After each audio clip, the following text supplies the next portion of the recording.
On a vu les gens courir de tous les côtés. Ils sont cernés.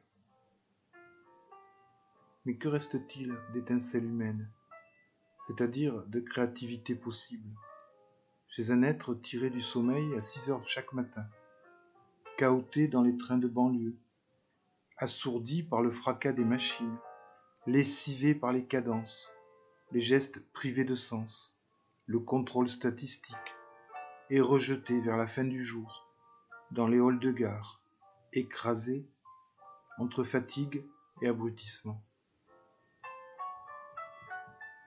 Toute la vie des sociétés dans lesquelles règnent les conditions modernes de production s'annonce comme une immense accumulation de spectacles.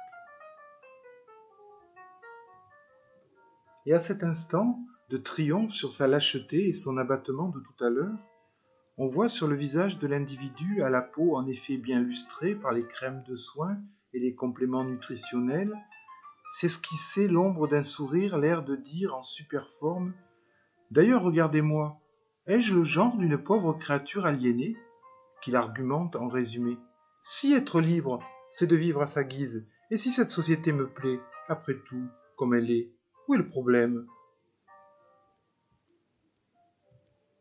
Les masses ne se sont pas vraiment élevées.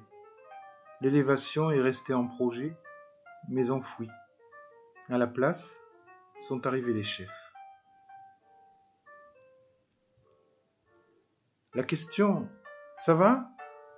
ne diffère de la question « Vous allez bien ?» que par le degré relatif de complicité.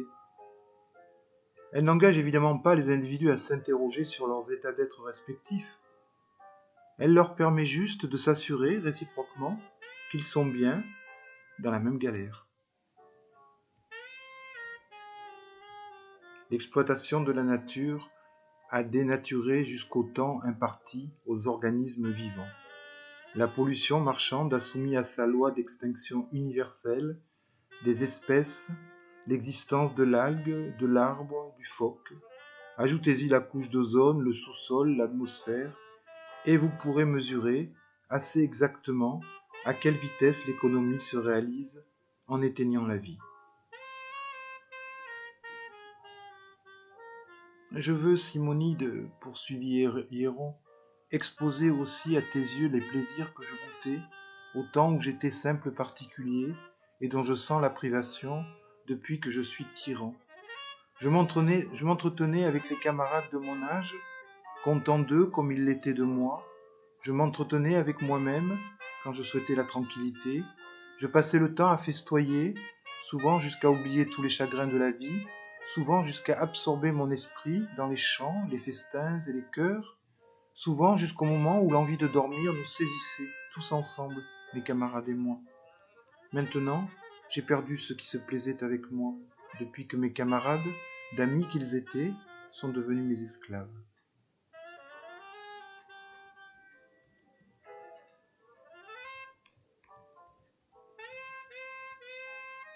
Ils déchirent le vivant, celui qui est en train de prendre forme, et ils le pétrissent, ils l'écrasent. C'est partout ainsi. Ils collent ensemble les débris tombés, déchiquetés, morts.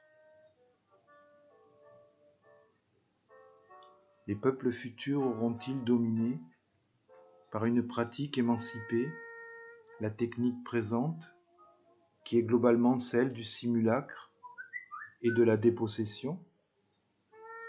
Ou au contraire, seront-ils dominés par elle, d'une manière encore plus hiérarchique et esclavagiste qu'aujourd'hui? Il faut envisager le pire et combattre pour le meilleur. On a vu les gens courir de tous les côtés. Ils sont cernés.